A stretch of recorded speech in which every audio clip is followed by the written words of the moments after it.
हम आपको एक दिलचस्प कहानी सुनाने जा रहे हैं जो हमें यह सिखाती है कि इस दुनिया में चमत्कार होते हैं। कायनात भी उसे हमसे मिलाती है। यह कहानी एक बूढ़ी अम्मा की अपने पोते के लिए फरियाद है जो माता रानी के द्वारा पूरी होती है। एक शख्स जो पेशे से डॉक्टर है वह गाड़ी से उतरा और बड़ी तेजी से एयरपोर्ट में घुसा जहां जहाज उड़ने के लिए बिल्कुल तैयार था। उसे किसी महत्वपूर्ण मीटिंग में पहुंचना था जो खास उसी के लिए आयोजित की जा रही थी। वह अपनी सीट पर बैठा और जहाज उड़ गया। अभी जहाज कुछ दूरी पर ही उड़ा था कि कैप्टन ने ऐलान किया, तूफानी बारिश और बिजली की वजह से जहाज का रेडियो सिस्टम ठीक से काम नहीं कर रहा था, इसलिए हम करीबी एयरपोर्ट पर उतरने के लिए मजबूर हैं। यह डॉक्टर वही उतरा जहां माता रानी इसे भेजना चाहती थी।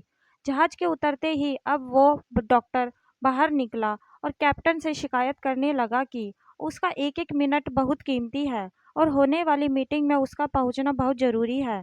पास खड़े दूसरे आदमी ने डॉक्टर को पहचान लिया और बोला, डॉक्टर तेहन, आप जहां पहुंचना चाहते हैं टैक्सी द्वारा यहां से केवल 3 घंटों में पहुंच सकते हैं।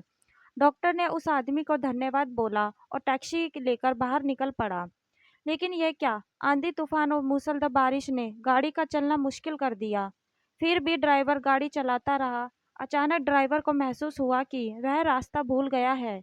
डॉक्टर ने वहीं रुककर मौसम के साफ होने का इंतजार किया। फिर डॉक्टर तेहन ने एक छोटा सा घर देखा। इस तूफान में गाड़ी से नीचे उतरा और उस घर का दरवाजा खटखटाया और अंदर से आवाज आई, जो कोई भी बाहर है अंदर आ जाए, दरवाजा खुला है। अंदर एक बुढ़िया अपना आसन बिछाए माता रानी की पूजा कर रही थी। डॉक्टर ने कहा, माँ जी, अगर आपकी इच्छा हो तो क्या मैं आपका फ़ोन इस्तेमाल कर लूँ? बुढ़िया मुस्कुराई और बोली, बेटा कौन सा फ़ोन, यहाँ ना बिजली है ना ही कोई फ़ोन।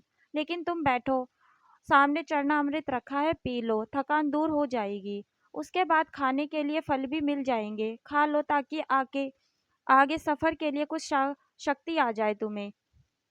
डॉक्टर ने शुक्रिया अदा किया और चना अमृत पीने लगा।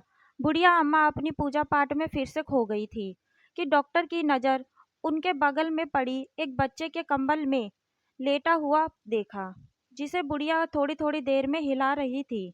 बुढ़िया ने पाठ समाप्त किया तो डॉक्टर बोला, माँ जी, आपके स्वभाव और एहसान ने मुझ पर जादू कर दिया है।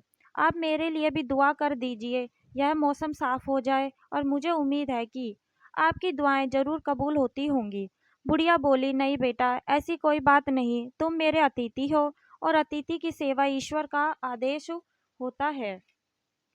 मैंने तुम्हारे लिए भी दुआ की है, परमात्मा का शुक्र है, उसने मेरी हर दुआ कबूल की है। और बस एक दुआ मैं उससे और मांग रही हूँ, शायद जब वह चाहेगी उसे भी कबूल कर लेगी। कौन सी दुआ? डॉक्टर ने पूछा। बुढ़िया बोली, ये जो 4 साल का बच्चा तुम्हारे सामने अधमरा पड़ा है मेरा पोता है। ना इसकी माँ जिंदा है ना ही इसका बाप। इस बुढ़ापे में इसकी जिम्मेदारी मुझ पर ही है।